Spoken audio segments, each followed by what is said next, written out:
যদি দুপুরবেলা বা যে কোনো টাইমে লাঞ্চ বা ডিনারে এই মহিলাটা বাসায় না থাকে, তাহলে আর কি বিড়ালগুলোকে আমি একটু শান্তি মতো একটু খাবারটা দিতে পারি, কোনো মতো কিছু একটা শেয়ার করতে পারি। এই মহিলা থাকলে সেটাও করা যায় না। পানি কি আবার মিলাইছে মাংস আল্লাহ জানে, আরো পাতলা হয়েছে। এই নাস্তা কোনো সাধারণ নাস্তা নয়। এই নাস্তা দেখানোর মতো কিছু আর নাই। আমার নিজের কাছেই বোরিং লাগে এই নাস্তা দেখাতে। তাই শুধু পানি খেলাম, পানি খাওয়াটাই দেখতে থাকুন, তারপরে নাস্তা খাওয়া শেষ করে চা বানাবো। মানে অ্যাজ ইউজুয়াল যেটা হয়ে থাকে আমাদের বাসায়, সেই ধরনের একটা থার্ড ক্লাস নাস্তা ছিল।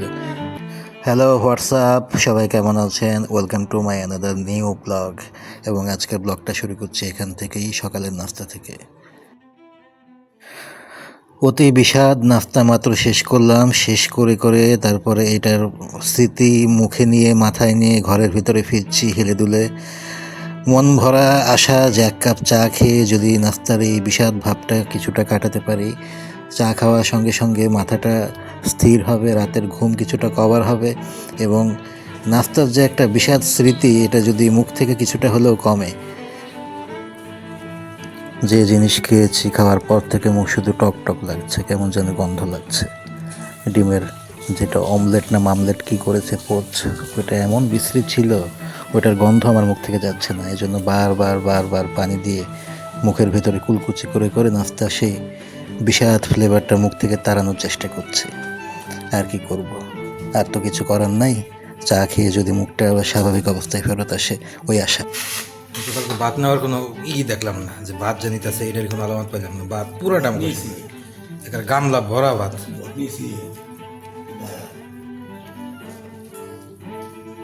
এই সকালবেলা উঠলো দেরি করে, পোলাওটা রান্নলো কোন সময় যাই না।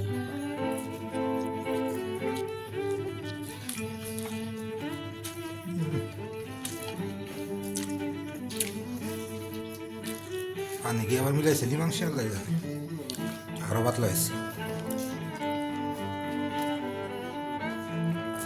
সবচাইতে অবাক করা ব্যাপার হচ্ছে, আমার বাবা দেখেছে পোলাও রান্না করতে, আমি দেখেছি পোলাও রান্না করতে, পোলাওর গন্ধ পাচ্ছি সারা বাড়ি জুড়ে, কিন্তু আমাদেরকে দেয়া হয়েছে সাদা ভাত। সাদা ভাত মোটেই খারাপ কিছু নয়, এবং পোলাও যে খুব আহামরি কিছু হয়ে গেছে ব্যাপারটা তাও নয়। জীবনে অনেক পোলাও খেয়েছি, এর চাইতে ভালো প্রিমিয়াম কোয়ালিটির পোলাও চাল দিয়ে পোলাও খেয়েছি। তারা তো কম দামি পোলাও চাল ইউজ করে, ওইটা কোনো ব্যাপার না। আমার কথা হচ্ছে, একই বাসার ভেতরে থেকে, একসাথে থেকে, ওই লোক এবং তার স্ত্রী তার নিজের আপন বাবার সাথে, অন্যদের কথা বাদে দিলাম, বাবার সাথে কিভাবে এই ধরনের আচরণগুলো করে, কিভাবে সহ্য করে, বা কিভাবে তারা হাজব্যান্ড ওয়াইফ মিলে এই ধরনের কাজগুলো করে। যে বাবার সামনে ছেলে পোলাও রান্না করছে, পোলাও খাচ্ছে, বাবাকে দিচ্ছে সাদা ভাত। তো এই পেছনের কাজগুলো তো তার বউকে দিয়ে সেই করাচ্ছে, তাই না? তার বউ তো আর নিজে থেকে এই কাজগুলো করছে না, তার তো এই সাহসগুলো হচ্ছে না। গত 6-7 বছর ধরে তো ছেলেই করাচ্ছে কাজগুলো পেছন থেকে, তাই তো এটাই তো হয়ে আসছে। আমার বাবা সব কিছু বোঝে, কিন্তু সে কোনো কিছু স্বীকার করতে চায় না। আমি হাজারটা কথা বললেও সে কোনো জবাব দেয় না। সে শুধু চুপচাপ এগুলো অবজার্ভ করে আর দেখে আর সহ্য করে। কিন্তু দিন শেষে তার ছেলের প্রতি তার অগাধ টান। একটা মিল বা খাওয়ার যে পরিপূর্ণ তৃপ্তি, পরিপূর্ণ স্যাটিসফ্যাকশন, ফুল বডি মাইন্ড সব কিছু মিলিয়েই তো একটা খাবারের ফুল স্যাটিসফ্যাকশনটা আসে। সব কিছুর মধ্যে একটা আয়েশ আছে, একটা রীতি আছে। যেমন ধরে, এই খাবারগুলোর সঙ্গে সালাদ খুব দরকার, লেবু দরকার, শসা দরকার বা পেঁয়াজ দরকার। বাসায় সব কিছুই আছে, পর্যাপ্ত পরিমাণে আছে, পচে যাচ্ছে, নষ্ট হচ্ছে। তারপরেও ধরেন কোনো কারণে মাংসের তরকারি দেওয়া হয়েছে, কখনো এক পিস লেবু দেওয়া হবে না, এক পিস শসা দেওয়া হবে না, একটু পেঁয়াজ বা কাঁচামরিচ দেওয়া হবে না। এদের মূল ইন্টেনশন হচ্ছে এটাই, যে পরিপূর্ণ শান্তিটা তোকে দেওয়া হবে না, তোদেরকে দেওয়া হবে না।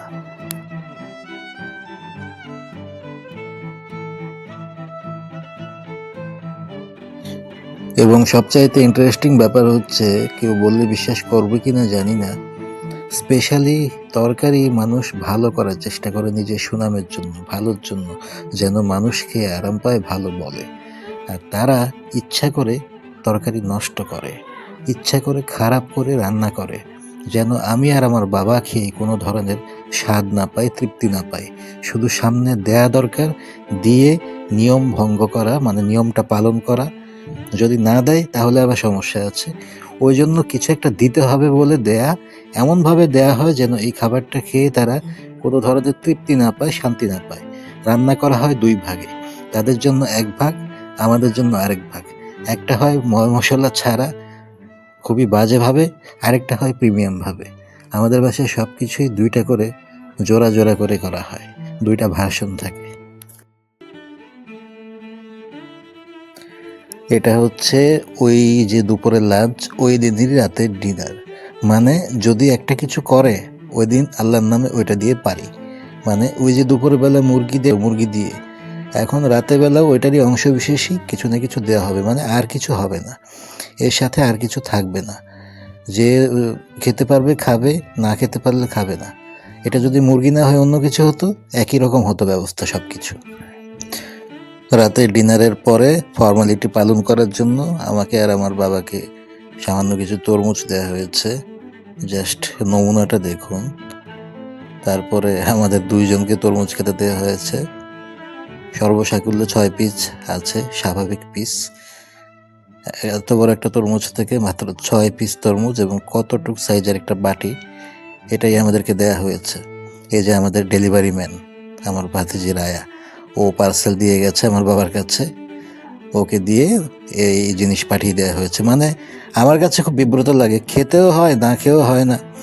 মানে এই ধরনের জিনিস হাতে তুলে ধরা, খাওয়া, নিজের কাছে নেওয়া, এ এক বিব্রতকর অবস্থা। এই জিনিসের জন্য আমি আর আমার বাবা দুজনে মিলে বসেছি, কারণ আমাদের উদ্দেশ্যে পাঠানো হয়েছে, খেতে তো হবেই।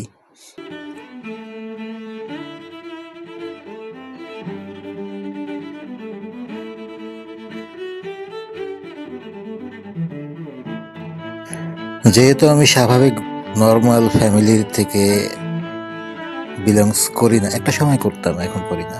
তো এখন যে একটা অদ্ভুত পরিবারে আছি, এখানে আসলে একটা সামাজিক সাধারণ পারিবারিক ব্লগ বানানোর মতো যে এলিমেন্টস দরকার, আমার সেই ধরনের পরিবেশ নাই।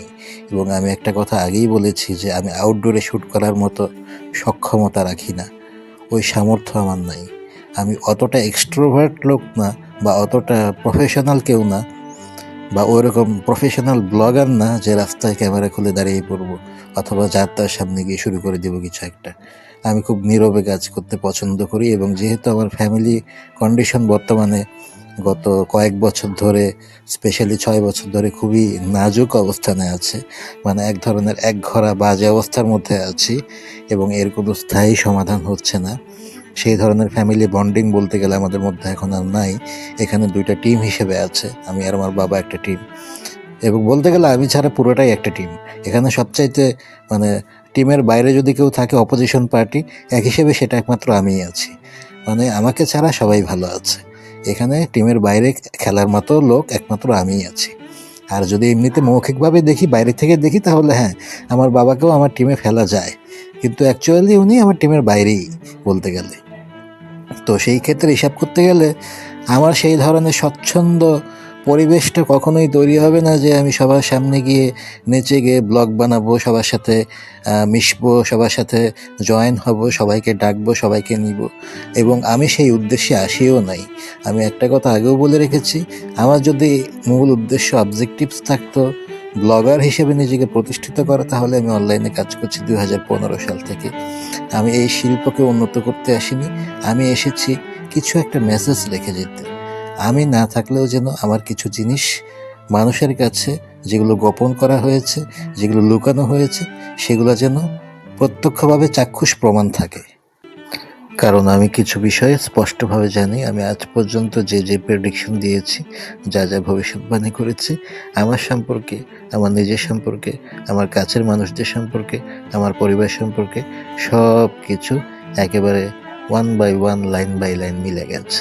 আমি খুব ভালো মতোই জানি এই যে একটা টিম আছে, এই যে একটা দল আছে আমার পরিবারের মানুষ এবং আমার রিলেটিভদের মধ্যে, এরা মিলে আমার বিরুদ্ধে মিথ্যা অপপ্রচার করবে আমি যদি পৃথিবীতে না থাকি।